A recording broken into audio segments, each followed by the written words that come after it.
I read on Boxing Scene, and it's been reported in numerous other sources, that the Jennings versus Klitschko fight terms have been agreed for April the 25th. There seems to have been some suggestion that there may have been a bit of a disagreement about purse size, so um, it is news and a bit of a development that terms have been agreed. I read on a forum, so completely unsubstantiated, that Jennings was asking for a $2 million purse, which to me didn't seem unreasonable, given that the fight's in the USA, given that he's fought on HBO, I believe, a few times, and given the fact that his market value will drop substantially with the inevitable loss that will follow to Wladamir Klitschko. Now, he sacrificed his position to face the winner of Stiverne Wilder. I believe that fight will now, the winner of that fight will now face the winner of Mike Perez versus Alexander Povetkin. We'll cover that elsewhere. But he sacrificed that position, which is interesting because you'd have thought the winner of that fight would be an easier opponent and an easier chance at winning a world title than Klitschko.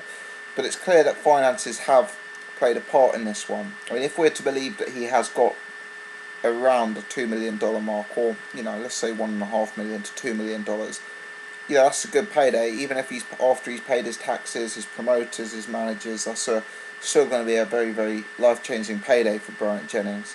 I read that up till very recently he was still working as an engineer day to day. So, yeah, big changes afoot for Bryant Jennings. His life is going to change substantially.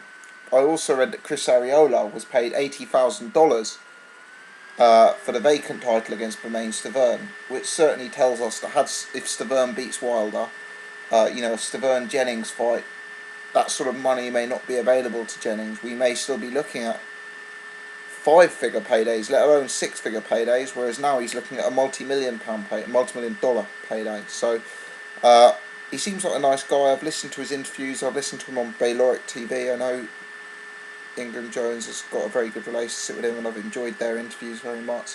And he seems like a nice guy, so I'm pleased for him. I don't see this fight as competitive.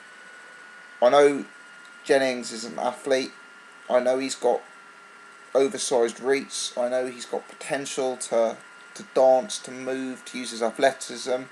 But Wladamir Klitschko is also a fantastic athlete. And to my eyes, the way Jennings lost the first 6 rounds to Mike Perez, the way he was susceptible to the jab, the way he was susceptible to to Perez's technical pedigree. I mean, let's not forget here that Klitschko's an Olympic gold medalist. Klitschko's an outstanding athlete. Klitschko's got the best jab in the planet, in my opinion. I think the way Mike Perez exposed Jennings in those early rounds, he could be in for a tough night against Klitschko. I think the difference is that Klitschko's a much bigger man than Perez, and he hits a hell of a lot harder. So I will imagine nearer the time I'll predict Klitschko by knockout. I don't see Jennings having the amateur background, the technical pedigree, or the power to trouble Wladamir.